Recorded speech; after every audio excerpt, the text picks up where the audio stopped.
Natin ang isang very disturbing news. May na-smuggled na isang bagay pumasok sa ating bansa na maglalagay sa atin sa panganib. Ano itong na-smuggle? Hindi rice, hindi agricultural products, nuclear materials. Okay, so ito, dalawang post. Ang basihan natin, si E.B. Hugalbot at saka si Sasot. Unahin natin itong kay E.B. Hugalbot. Sabi niya, John Abenes pala. Isinare lang ni E.B. Hugalbot. Si John Abenes. Nuclear materials seized. Nahuli. Mabuti na lang nahuli. Okay. 100 kilos of depleted uranium. Nuclear material ito.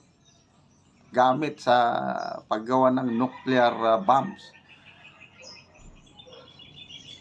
100 kilos of depleted uranium were seized by NBI. Filipino suspects were caught in Cagayan and Cebu. Oh, mabuti, may nahuli, ano?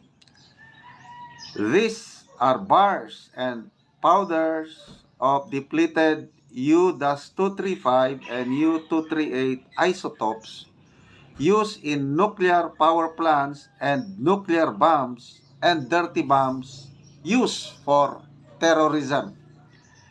Philippines, we are in big trouble dahil sa mga smuggled nuclear materials na ito. Paano ba nakapasok ang mga nuclear radioactive materials sa Pilipinas? Cagayan and Cebu, pumasok. Handling and transport of these dangerous radioactive materials cannot be done using ordinary containers, ships, and planes. It should be specialized or military-grade container and transport for safe landing. Questions. Sino ba ang may capability at possession ng mga ganyang nuclear materials? Sino ba ang labas-masok sa Pinas na di dumadaan sa airport security at customs inspection? Saan ba may EDCA sites? So, ang punto nito ni John Abenes, kasi mahirap ismuggle ito. Ang sakyanan na gagamitin mo, military grade, matibay, para safe yung paglanding. Hindi basta-basta ito dadaan sa mga airports natin. Kaya ang ano niya is, saan ba ang may EDCA sites? Kasi ang mga Amerikano lang, ang labas-pasok sa ating bansa na hindi na chine-check up. Kaya, saan ba ang may EDCA sites? Cagayan, merong EDCA site. Yung dalawa ata dyan, isang airbase at naval base sa Cagayan. Tama ba? So, yun ang tanong. Paano nakapasok ito? Okay. Punta tayo sa post ni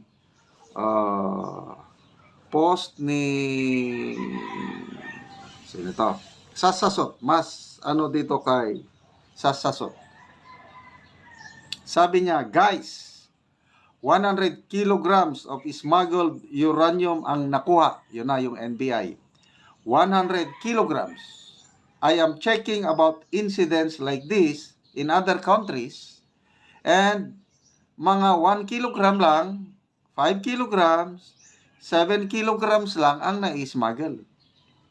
This is 100 kilograms. Again, why is this a market for smuggled uranium in our country? Saan gagamitin yung napakalaking volume ng uranium?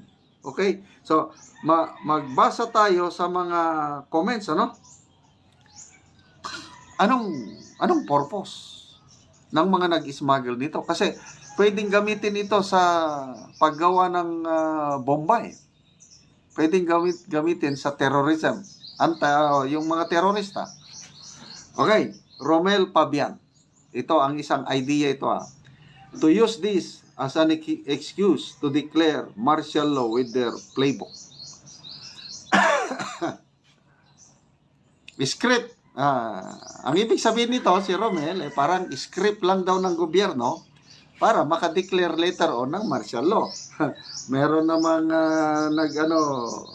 maybe, sabi ni Jeffrey Bonda, si Jonalyn Polines, sabi niya, pag nag-martial law, madidissolve ang Congress, papayag kaya si Tambi? Si Vienna Ora, the Philippines is in great danger. Ace Rebel, the government is smuggling it into the country as a pretext for declaring martial law. O, parehas na una. Anyway, these are all opinions. Binabasa ko lang sa inyo. Kayo nang bahalang isip-isip. Geoffrey Javier, it was 100 kilograms of smuggled depleted uranium, which is a byproduct of uranium enrichment. This is not the type of uranium used for powering nuclear power plants or can be used to make nuclear bombs, but it is used to make military weapons, such as missile cones for bunker busters because of its armor-piercing capabilities as its molecules are dense and tightly packed. Okay, Don Fidelis, smuggling uranium capital of the world. What a shameful world record. So panibagong record tayo. Uranium capital smuggling in the world. Roy Howe, sabi niya, it's 100 kilograms raw uranium, refined, medical grade, weapon grade, reactor grade, to many unanswered. Ang balita is depleted uranium. Peroleno Jerry, it's about time for the Philippines to become a nuclear country. Rene Rogel, it's only a cover or distraction to a bigger issue. Cesar Esperel, maybe they are planning something big to have or for justification of something just a wild idea, holding masyadong plano. So ito, parang pretext of declaring martial law, something like that. Jesse Villamin, US, UK preparing Philippines for its end.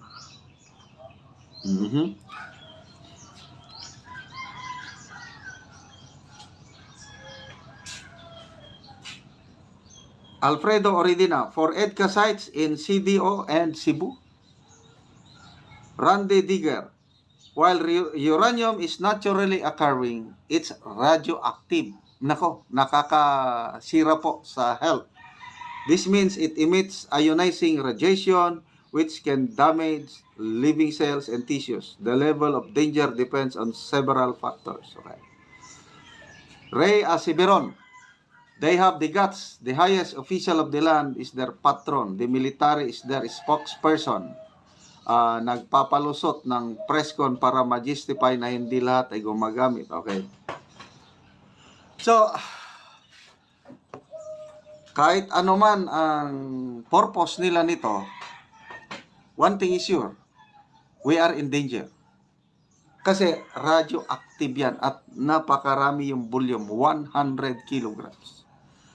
So, yung lumalabas na mga idea dito is, paano nakapasok? Kasi nahuli ng NBI. So, in fairness, let's give NBI our thanks kasi nahuli nila. Kailang, depende sa script din. Baka, yun na nga, pretext of declaring martial law. But these are all ideas. So, salamat po, NBI. Nahuli nyo ito.